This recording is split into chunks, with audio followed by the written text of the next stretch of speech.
Et salut, c'est Foxy, on se retrouve pour une nouvelle vidéo. Aujourd'hui, je vous emmène en Afrique, c'est un pays que j'adore.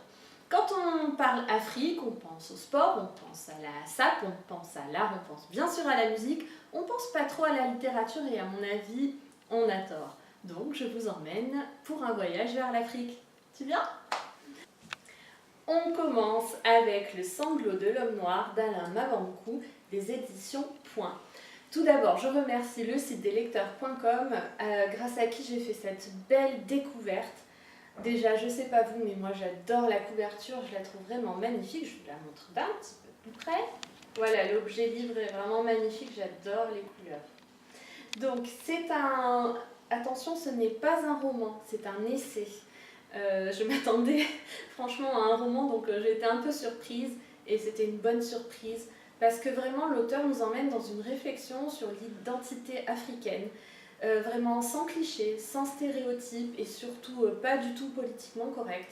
Vraiment, ça a nourri ma réflexion, j'ai beaucoup aimé cette lecture, c'est pour ça que je vous la conseille. Voilà, c'est un petit livre, c'est rapidement lu et vraiment c'est très enrichissant. Voilà, donc je vous le conseille. On poursuit avec une autre découverte vraiment fantastique. Il s'agit de Malamine, un Africain à Paris. Si vous me suivez sur les réseaux sociaux, vous savez que je ne lis pas forcément de bande dessinée. Et là, je suis vraiment tombée amoureuse de ce genre. Je n'ai qu'une envie, c'est d'aller m'en acheter plein. C'est pas forcément une bonne idée, ça, pour mon banquier. Bref, c'est vraiment un bel ouvrage. Donc, l'auteur, c'est Christophe Edimo. L'illustrateur, c'est Simon Mbumbo. Et surtout, c'est une maison d'édition qui s'appelle Les Enfants Rouges. Là aussi, c'est une découverte. Si vous êtes un peu curieux, allez voir leur site. Et vraiment, vous ne serez pas déçus parce que c'est une très belle maison d'édition avec une ligne éditoriale courageuse, originale. Vraiment, ça vaut le coup. Voilà, donc je vous montre un petit peu l'intérieur avec une petite page de pub pour mon écrit-moi. Voilà, donc comme vous voyez, ce sont des dessins en noir et blanc. J'ai pas choisi cette page au hasard, il y a un petit dessin en bas, je ne sais pas si vous arrivez bien à le voir, de deux mains qui se serrent. Et vraiment, le dessin apporte vraiment quelque chose à l'histoire et arrive à dire ce que les mots ne disent pas forcément. Je ne sais pas si je suis très claire, mais j'ai vraiment été touchée par ça.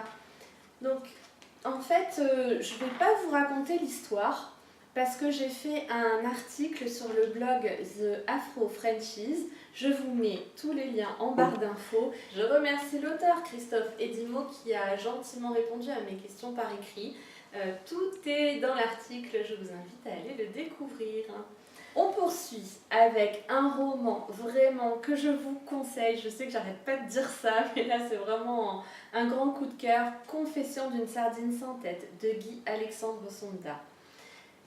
Donc déjà, je tiens vraiment à le féliciter puisqu'il vient de recevoir le prix Éthiophilie. Donc voilà, je suis très fière de lui. C'est un peu mon parrain de radio puisqu'il a fait la première émission avec moi. Donc voilà, vraiment toutes mes félicitations, c'est amplement mérité parce que ce roman c'est une petite pépite, c'est très bien écrit, c'est poétique, c'est fabuleux. Je ne vais pas vous faire tout le pitch parce que pareil, vous pouvez écouter sur Radio Afrique Caraïbes 06, votre radio préférée bien sûr, sur le web. Vous pouvez entendre l'interview de l'auteur, donc vous aurez toutes les informations, je vous mets tout également en barre d'infos.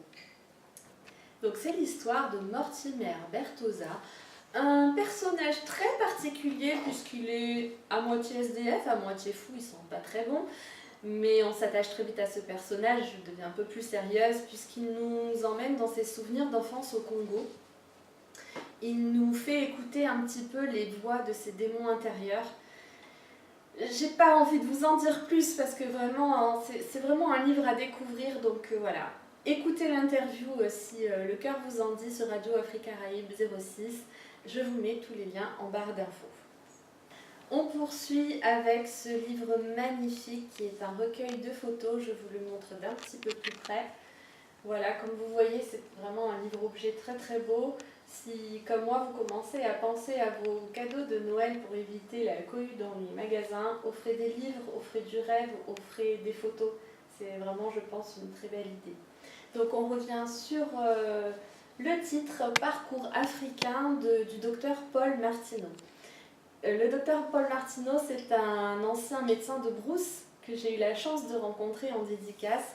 Je vous en reparlerai parce que je suis en train de dévorer un autre ouvrage auquel il a participé. Et donc là, il s'agit d'un recueil de photos. Mais pas que, parce qu'il y a aussi des objets, il y a aussi quelques phrases. C'est vraiment très très intéressant. Je vais vous montrer d'ailleurs un extrait. C'est pas un extrait, mais je vous montre quelques photos. Voilà, donc il s'agit d'une femme Peul. D'ailleurs, lorsque je discutais avec le docteur Martineau, il m'a montré aussi ces magnifiques photos. J'ai eu la chance d'en avoir une dans mon salon, donc je vous l'ai décollée pour vous la montrer. Voilà. Donc bien sûr, ce sont des photos artistiques, ça c'est indéniable, mais c'est aussi pour moi, comment dire, une fenêtre vers un ailleurs et surtout une rencontre humaine. Voilà. Donc on va se quitter là-dessus. Et voilà, cette vidéo est déjà terminée, je suis ravie de l'avoir tournée pour vous. Comme vous le savez, je débute sur ma chaîne, c'est pas vraiment facile. Donc si vous voulez m'encourager, ça coûte pas cher, il suffit de mettre un petit pouce bleu. Et voilà, donc si vous voulez vous abonner, ça me fera très très plaisir. Si vous voulez papoter en bas en commentaire, je serai aussi ravie. N'oubliez pas de me suivre sur Instagram parce que je suis assez présente et assez active.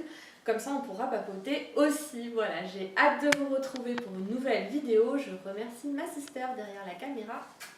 Et je vous dis à très bientôt. Au revoir mes petits croqueurs de mots.